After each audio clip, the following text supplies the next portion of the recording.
Nessa visão do paradigma newtoniano, a visão estática do tempo, ela chega na visão do Keynes, que eu não posso dizer que era uma pessoa de boa vontade. Ele era muito inteligente para defender o que ele defendia e levar adiante.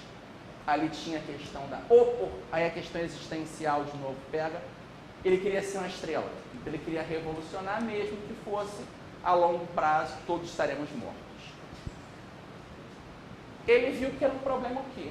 Que o que a escola austríaca na época defendia muito, na tradição de Menger, Bombaverk, Mises, Hayek, é o ponto dos ciclos econômicos. E na minha opinião, como um não economista, eu peço que o professor Biratã Iori me corrija se eu estiver errado, eu creio que no campo da teoria econômica pura, uma das maiores contribuições da escola austríaca é a análise dos ciclos econômicos. Eu acho que em termos acadêmicos, o trabalho acadêmico, porque aí, nesse aspecto de propagar a escola austríaca, a propagação dessas ideias tem que se dar de formas distintas. Formadores de opinião, que incluem jornalistas, professores liberais, políticos, advogados, intelectuais, questão como um todo. Só que no campo acadêmico, dos professores de economia, qual deve ser o grande investimento, na minha opinião, para um aumento da credibilidade da escola austríaca no nosso país? Discussões mais profundas sobre a questão dos ciclos econômicos. Porque é uma questão que dá para se criar um diálogo com marxistas, keynesianos, monetaristas, e dentro das regras do debate acadêmico, apontar e dizer, não, olha, a minha teoria está dizendo isso, os conezinhos, os gráficos, até dialogar numa linguagem comum ao meio acadêmico de economia e mostrar isso. Por quê? Existe um equilíbrio econômico? Existe, na média. Só que você tem momentos de subidas, descidas. Só que, como dizia José Ortega y Gasset, a natureza do processo é o progresso da liberdade. A humanidade tende a buscar a melhoria. É uma condição natural, é intrínseca. Ninguém vai trocar um estado melhor por um estado pior. Você pode achar que é pior. Ah, não, eu vou vender tudo que tenho e vou viver numa comunidade alternativa, plantando alface. Você fala, que loucura. Para você é loucura, mas a pessoa fez aquilo porque ela achou que ela teria um grau de satisfação maior. Eu conheço uma pessoa que tinha, digamos, que ganhava, por exemplo, 500 e gastava 400 num local.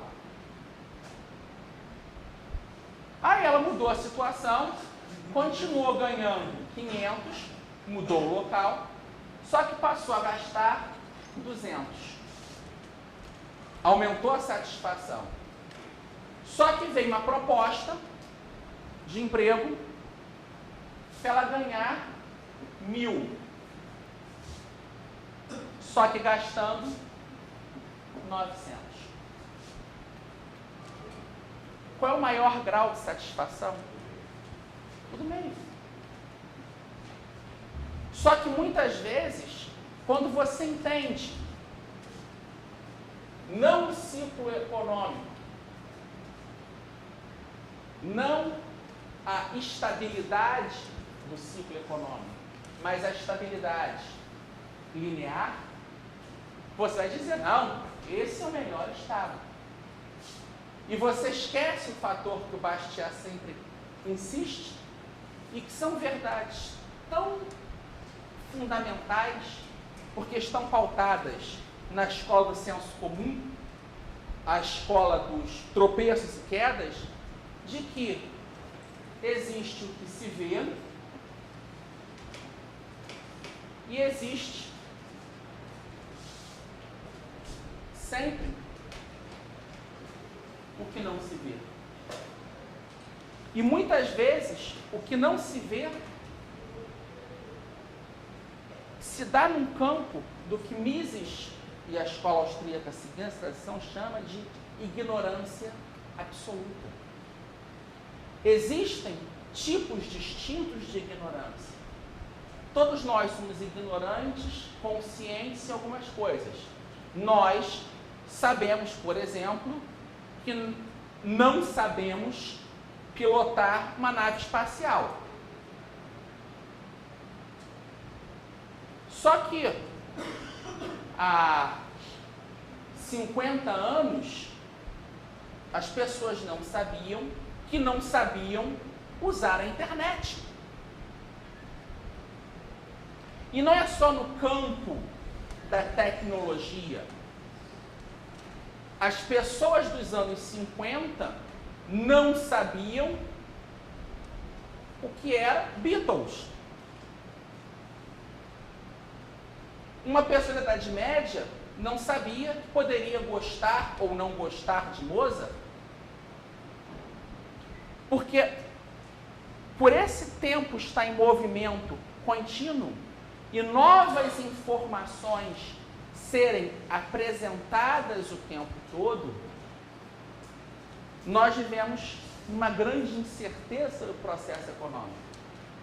Diante disso, a teoria da praxeologia, Mises tenta fazer as chamadas construções mentais para explicar certas teorias. Então ele toma pressupostos como se fosse possível parar de do tempo, se o mercado não trouxesse novas informações, se a tecnologia parasse, a economia fosse cíclica, retroalimentasse.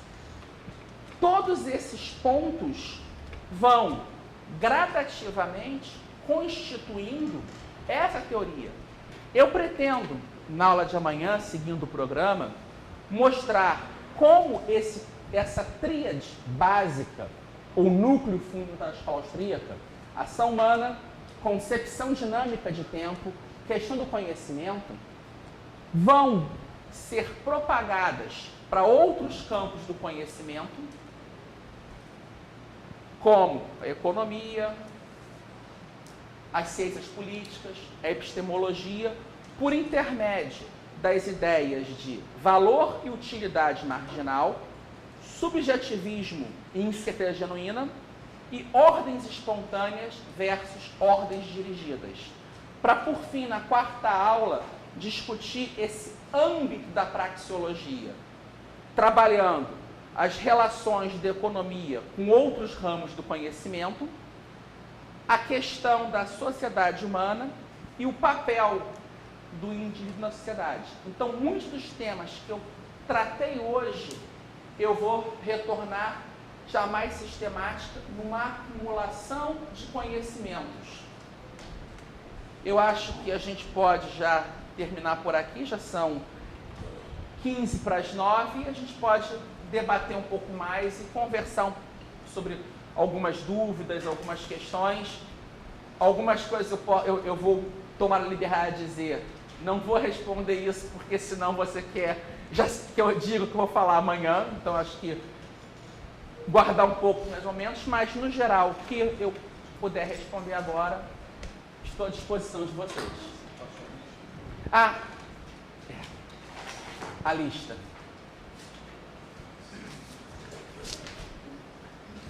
Bom, com relação a essa questão do tempo e da incerteza, né, vou colocar isso aqui, eu já falei isso com o professor Biratã, não sei se você concorda, se eu estou extrapolando, não sei, que a matemática é cada vez mais dispensável na economia. Isso é verdade ou é uma viagem minha individual?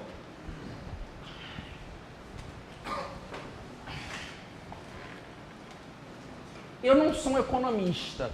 Eu me sinto um pouco desconfortável de dizer isso.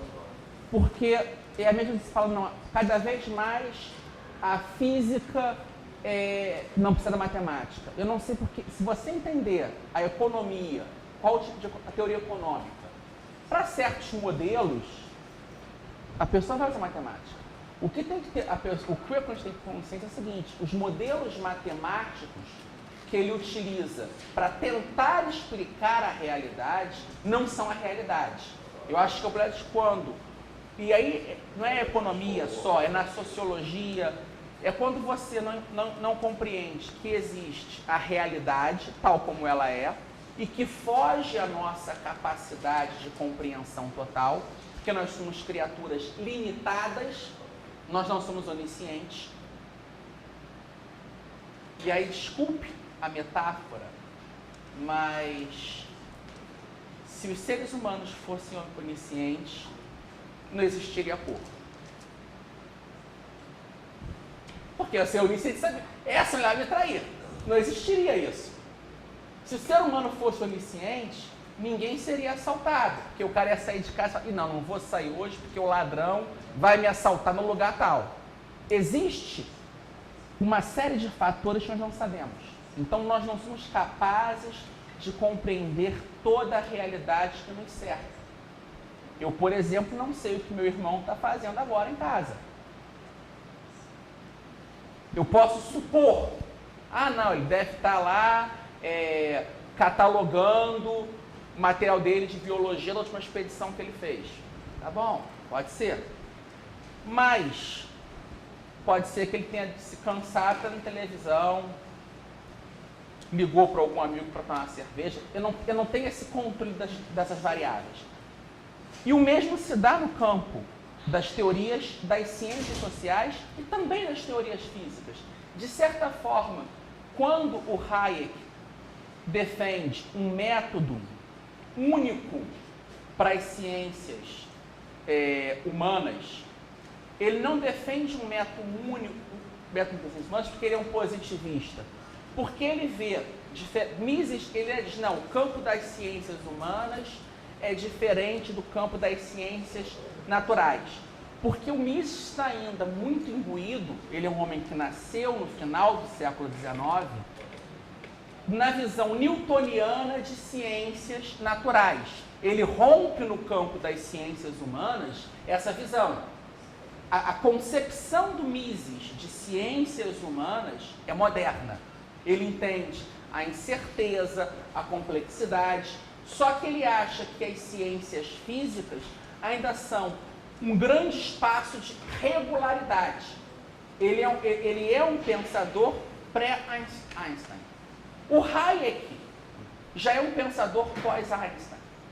Ele já está entendendo a dinâmica quando ele diz de um método único de ciências naturais, ciências sociais, como anos depois vai defender também o filósofo Bernard Lonergan, é porque eles entendem que o grau de incerteza das ciências sociais também permeia as ciências naturais.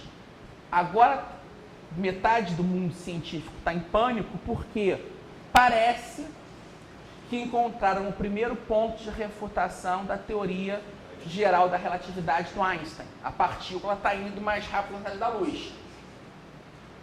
E por que ficção científica defende teoria de dobra, aí na física vem todo o cálculo de Alcubierre? Por quê? Porque você tinha que ter uma velocidade grande burlando a velocidade da luz.